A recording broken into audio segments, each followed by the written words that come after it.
I know you guys have been waiting for it. NHL 20 franchise mode news is finally here, and we got a lot to go over. So in this video, I'm going to be pinpointing some things that I personally am really excited for NHL 20 franchise mode. The link in the description is going to bring you to the deep dive that Gern, the producer for franchise mode on NHL 20, put together. It's over 20 minutes long. If you want to get in depth, if you want to see every single thing that he goes through in depth, you can definitely check that out. In this video, I'm going to highlight things that I'm super excited about because there's a lot this year, and it's not one big change. And I'm actually kind of excited for that because the thing that makes franchise mode so awesome is the little things. And for me, they hit it out of the park this year with the little things. There's those little tiny things you go, oh, that's cool. I'm glad they put that in. Oh, that needed to be there. I think they killed it this year. I'm super excited to get my hands on the game. So let's go through some of the things I'm super pumped about, and we're going to start with coaches.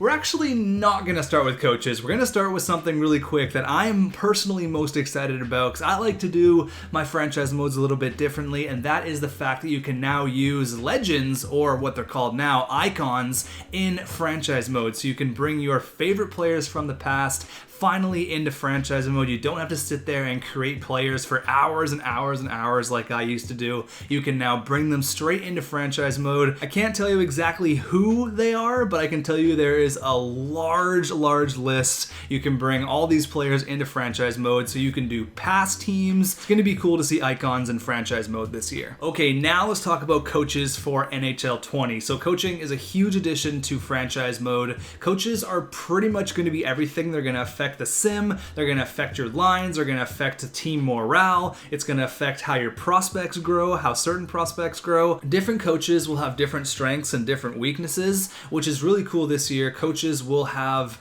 certain strengths for growing certain players. So say this coach has an A+ in growing defensive players, that means that it'll actually affect a player's potential. If he has a strength in growing defensemen, that can mean the difference from either a low top 4 to maybe a medium top 4 or a high top 4 defenseman. If that coach really knows how to grow young defensemen, that could be huge for your team, and that could mean the difference between, maybe an 82 overall guy and like an 86 or an 87 overall guy. Now again, Gern goes in super deep, goes through everything. I'm just going to kind of pinpoint some things I thought were really cool. When NHL players retire, they'll be able to become coaches, and you'll actually be able to see that player on the bench. So say you're doing a Washington franchise mode, Ovechkin retires, and you can bring him in to be the coach. And when you actually go play with your franchise team, you can see Alexander Ovechkin on the bench, which is pretty cool. That's just another small thing that I think's awesome.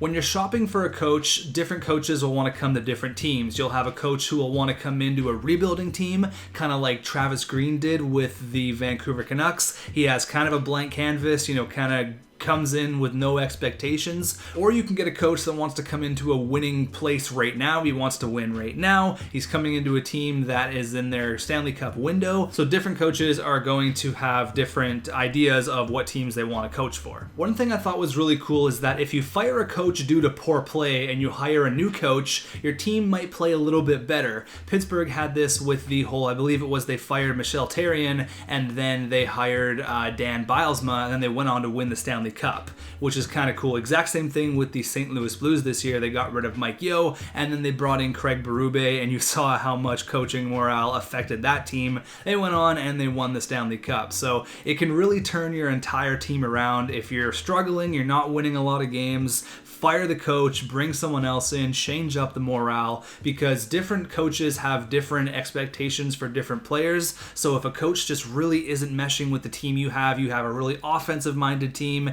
and you have a coach who demands really good defense from your offense, that's just not going to work out. So you have to find a coach that fits your specific team. This also works with AI as well. AI will also hire and fire coaches throughout your franchise mode. You will be notified, which I think is pretty cool, when a coach gets fired. Say, for example, you have your eye on Travis Green and the Canucks decide to fire him. You can fire your coach and then hire Travis Green if you really want. A couple more things about coaches. We will move on. There's a few more things I really want to talk about, and coaches coaches will add suggestions to you. So you being the GM, you have the final say. You get to say who's on your team and who's not. A coach might come to you and say, hey, we really need a fourth line grinder, or hey, I think getting a veteran presence on the back end is really going to help out. And there's a whole new conversation you can have with the coach, which is going to have strengths and weaknesses. Say you agree with your coach and you go out and trade for someone, everything works out, everyone's happy. But if you say, oh, maybe as the GM, I don't want to trade for a player right now, I like how things are going, your coach morale is going to go down. And speaking of morale, it's now in a bar form as opposed to those smiley faces. It was either happy, you're neutral, or you're like depressed, which I always thought was a little bit weird. So I'm glad that they're going back to the bar system. You can agree, disagree, or persuade, and that's all going to have benefits or negatives or positives towards whatever you decide to do, trade or not trade for a player. Now on the other side of that, if your team is really struggling and things aren't going well, star players will approach you and say, hey, I think it's time to axe the coach. We need to get some new faces in here. So that's really cool as well. That maybe your captain or a veteran player will come up to you and say, hey man, time to move on, time to fire the coach. What do you think? And one more thing about coaches is that you can now track their stats, which is super, super cool. And the Jack Adams is also available in the awards screen this year. So there's a lot more on coaches, but we got to move on because this video is going to be 2 hours long if I just sit here talking about coaches. Another huge addition this year is going to be line chemistry, and again, this is going to tie into the coach that you have as well. It seems like it's pretty easy to follow. You can see here Bo Horvat fits the second line pretty well. He's got 3 green check marks and a couple of neutrals there. He's probably best suited for the second line center role. Where you go over to Michael Furland, he's got a red check mark there. Probably not a first liner, so he might not simulate or play quite as well as he would if he was maybe in his ideal position, which might be a second line checker or a third line checker. A player's chemistry and their line chemistry will also be affected whether they're playing on their correct position. If you have the correct player types together, obviously you're not just going to throw an enforcer, a sniper, and a grinder on a line together. That wouldn't really work out. So that's also going to play into line chemistry. You can go all the way up from +1, +2, +3, +4, +5 overall, or all the way down to a -5, which obviously is not that great. You want to be in the green, not the red. And it works for guys like Elias Pettersson. Obviously, he's probably pretty much perfect on the first line. You wouldn't want to put PD on the fourth line. It just makes sense, but it's still very cool to see, and it seems like it's a pretty easy thing to follow as well. And this is going to involve your coach. Coaches might want to play players in certain positions. You're going to have to listen to your coach. It is pretty in-depth this year with the line chemistry. All right, so we're going to rapid fire some things that I'm pretty excited about for NHL 20 franchise mode. The first is going to be you can now check the team you're playing against, maybe in the postseason or whatever. You can see their head coach, you can see their coaching staff, you can see their team strategies, which is really cool. I can see that being helpful towards a playoff series. If you're going up in a 7-game match against them, you want to see what lines they're rolling, how they're rolling them, who's their coach, who's their goaltending coach. You can have a look at all that, which is pretty cool. Now you can also see a pro scout assessment that's really important this year, so that'll tell you where your pro scout thinks this player will fit on your team if you potentially want to go after him. So they think that Max Jones could be a potential second line forward for us, which is pretty cool. So maybe I take that into consideration when I'm thinking about going to trade for him. They think Hampus Lindholm's going to fit in all power play lines, and you move on to a guy like Ryan Getzlaf, where he's going to basically tick off all the boxes, well, because he's Ryan Getzlaf. This next thing here might seem a little bit small to you guys, but to me it's huge. I love that they implemented this, and that is now the ability to see in the NHL draft when that player is going to be potentially NHL ready. So they have this Cameron Nielsen guy. He's ready to jump into the NHL right now. So he is ready to go for next year. Kind of like a Jack Hughes situation where you know the player is going to jump into the NHL, going to hop right into the big leagues, and that might affect what player you choose. Say you just won the Stanley Cup. You don't need a player who's NHL ready right now. Maybe you want to grow him 2, 3, 4 years down the line. The NHL ETA is going to tell you that. Obviously, the similar style is the same, but the scheme fit is really cool. You can see the binoculars with the notches there. You all know what that means, but that is going to be your coach's scheme fit. So this guy likes to cycle and pinch. If it's low, that means the coach is not about that. He likes a defenseman who does something else, so maybe that won't work work with your coaching style. So I am really interested to see how that's going to affect the actual player's growth. Kind of seems like the coach really fits into every single extra category here. It goes into your draft. You're not just drafting simply the best player available right now. And one more small thing about the draft is that there will be less franchise and less high elite or medium elite goalies in the draft. Because last year and years prior, you could just pretty much pick a medium elite goalie or a franchise goalie if you get lucky. There was a ton of them. I mean, we've done it in our franchise modes. They have maxed out trade value, and it's pretty much playing with free money. So there's going to be way less of them. They're going to be way more rare to come by. Because in real life, it's not every day you get a Pekka Rinne, but it does happen. Now, this is something I know a lot of people are excited about, myself included, and that is the trade finder. So you can put a trade out there. For example, like we're going to use here, Louis Eriksson, and obviously you're going to have to sweeten the pot. So go ahead and throw in a first, because that Louis Eriksson contract, yeah, we're not going to talk about that. But if we put that out there, it seems like Ottawa is going to bite because Ottawa, but it does make sense because they do have the cap space. So that actually is somewhat of a realistic trade, which I really like.